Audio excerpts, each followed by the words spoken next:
Krishna. So, ముందుగా మీరు ఈ శ్లోకాన్ని ఒకసారి వినండి.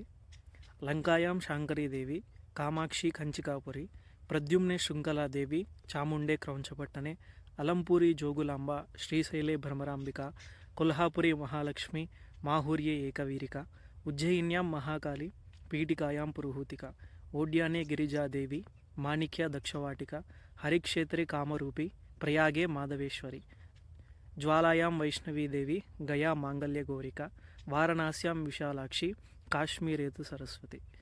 ఈ శ్లోకాన్ని మీరు ఎక్కడో విన్నారని మీకు ఏమైనా అనిపిస్తుందా? ఒకవేళ విని ఉంటే, లేకపోతే ఒకవేళ చదివి ఉంటే ఎక్కడ చదివారనేది కింద మనకు ఒకసారి కామెంట్ చేయండి. నేను చెప్పే ముందే ఈ శ్లోకాన్ని మనము లలితా సహస్రనామంలో ఇది మీరు చూడొచ్చు. ఈ శ్లోకాన్ని ఏంటంటే మనము అష్టాదశ శక్తిపీఠాలు ఉన్నాయి కదా, వాటికి సంబంధించిన శ్లోకం ఇది. ఒకవేళ మీరు సినిమాస్ని రెగ్యులర్గా ఫాలో అవుతుందంటే, సో చాలా ప్రీవియస్ ఇయర్స్ క్రితం మనకి శక్తి మూవీ అనేది ఒకటైతే వచ్చింది.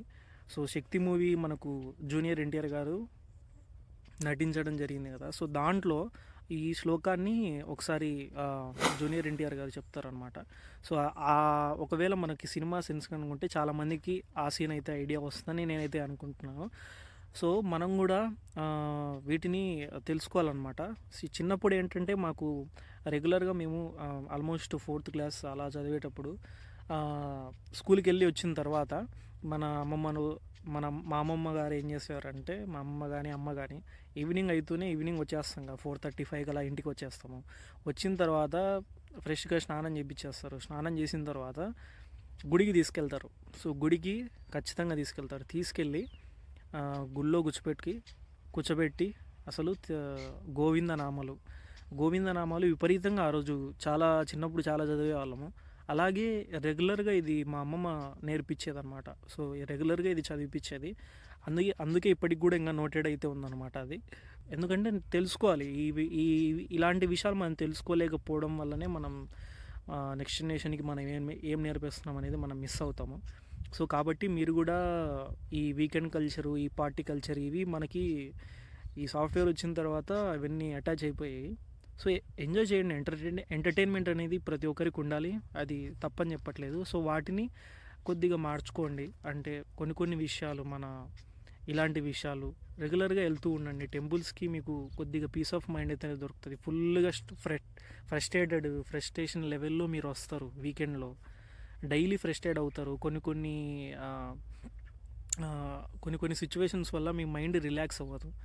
సో దాంట్లో మనకి చెడు అలవాట్లు అయిపోతాయి. కొంతమందికి మ్యాక్సిమం అవ్వని వాళ్ళు ఉంటారు. సో అవి అయిన వాళ్ళు చాలామంది ఉంటారనమాట. సో వాటిని కూడా మీరు తగ్గించుకోవచ్చు. ఫ్రస్ట్రేషన్ లెవెల్స్ని, వీటన్నిటిని మీకు కామ్ చేస్తుంది. ఒకసారి మీరు టెంపుల్లో కనుక మీరు కూర్చొని ఒక 2 minutes కానీ ధ్యానం చేయడము, శ్లోకాల్ని పఠించడము, వీటిని మంత్ర ఉచ్చారణ అనేది ఉంటుంది. ఆ మంత్రాన్ని మీరు ప్రతిరోజు ఉచ్చరిస్తే దాని ప్రభావం అనేది మీకు ఫ్యూచర్లో ఖచ్చితంగా చూపిస్తుంది. ఇలాంటి విషయాలు మీరు గుడికి వెళ్తే ఖచ్చితంగా తెలుసుకోవాలి. గుడికి వెళ్తేనే తెలుసుకుంటారు. సో అది విషయం. అది మీరు ఒకసారి అందరూ కూడా గుర్తుపెట్టుకోండి. సో తీసుకెళ్ళండి, ప్రతి వీకెండ్ తీసుకెళ్ళండి. మీకు రోజు టేక్ కేర్ అనిపించవచ్చు, రోజు కొద్ది కష్టం అనిపిస్తే వీకెండ్ ఒకరోజు వెళ్ళండి. లేకపోతే ఇలాంటివి తీసుకెళ్తూ ఉండండి. మంచి శ్లోకాలని పిల్లలకు నేర్పిస్తూ ఉండండి. మీరు కూడా నేర్చుకోండి. మనం నేర్చుకుంటేనే మన నెక్స్ట్ జనరేషన్ వాళ్ళకి మనం నేర్పించగలుగుతాము. ఆ విషయాన్ని చెప్పడానికే వీడియో అయితే చేస్తున్నాను. సో మన దేశ ధర్మము, మన హిందూ ధర్మాన్ని మనం ఖచ్చితంగా కాపాడుకోవాలి. హరే కృష్ణ.